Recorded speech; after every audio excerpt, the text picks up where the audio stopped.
stop right there. Before you skip that walk today, let me tell you about Margaret. 3 months ago, she stopped her daily walks. Just temporarily, she said. Last week, she couldn't climb the stairs to her own bedroom. I'm Dr. Sarah Mitchell, and in my 30 years of geriatric medicine, I've watched this story repeat itself too many times. You think skipping walks is harmless? Let me show you what's really happening inside your body right now, and it's not what you think. Within just 72 hours of stopping walking, your body begins a silent rebellion. Your muscle cells start losing their mitochondria, those tiny powerhouses that keep you energized. Research from the Journal of Applied Physiology shows that muscle protein synthesis drops by 30% in just 3 days of inactivity for adults over 50. But here's what terrifies me most. Your blood sugar levels begin their dangerous dance upward, even if you haven't changed your diet at all. By day 7, insulin sensitivity plummets by 17%. Your cells are literally forgetting how to use sugar properly. The pancreas works harder, pumping out more insulin, but it's like knocking on a door that won't open. Diabetes researchers call this metabolic memory loss. Your body is forgetting how to be healthy, and we're just getting started. Week 2 brings something even more sinister, something happening in your bones that you can't feel yet. Bone density loss accelerates. Without the mechanical stress of walking, your osteoblasts, the cells that build bone, go dormant. Meanwhile, osteoclasts keep breaking bone down. A study in Osteoporosis International found that just 2 weeks of immobility can erase months of bone-building progress in postmenopausal women. Your skeleton is literally getting weaker by the day, but your bones aren't the only thing crumbling. Your brain is changing too, and not in a good way.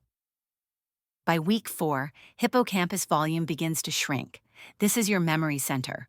Blood flow to the brain decreases by up to 20% in sedentary individuals. Neuroscientists at the University of Maryland found that just 10 days without exercise reduces blood flow to 8 brain regions critical for memory and cognition. You're not just losing fitness, you're losing sharpness. And here's the twist nobody talks about.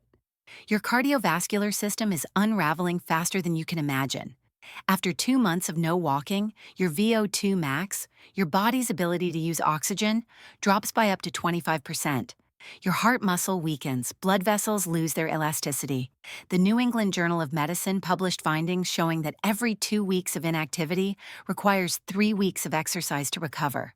You're not on pause, you're sliding backward, and the slope gets steeper every day. But the cardiovascular changes are just the beginning.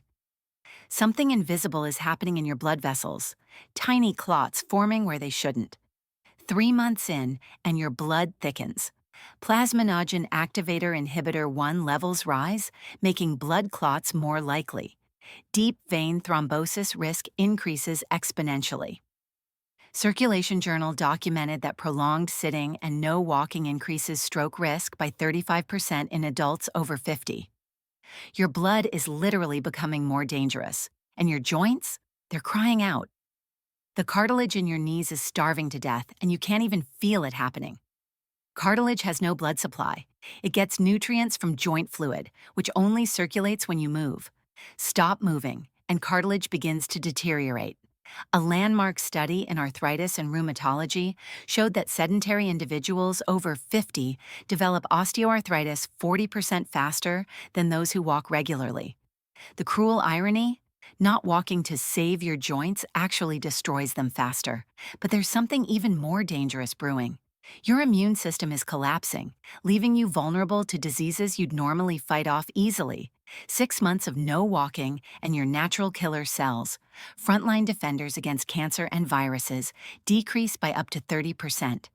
The British Journal of Sports Medicine found that sedentary adults over 50 have significantly higher rates of infection, slower wound healing, and increased cancer risk. Your body's army is deserting, and here's the final blow. All of this creates a vicious cycle that's nearly impossible to escape without intervention. Weakness leads to less movement leads to more weakness. Depression rates triple in sedentary older adults. Social isolation increases. A meta-analysis in The Lancet found that physical inactivity contributes to 9% of premature mortality worldwide. That's 5.3 million deaths per year. The stop button you pressed on walking? It might be the start of a countdown you never intended. Margaret's story? She's back in physical therapy now, fighting to regain what she lost in just 12 weeks. It's taking 6 months to recover. But here's what I haven't told you yet. There's another Margaret. She chose differently, and what happened to her? Well, that's a story for another time. One that might change everything you think you know about aging.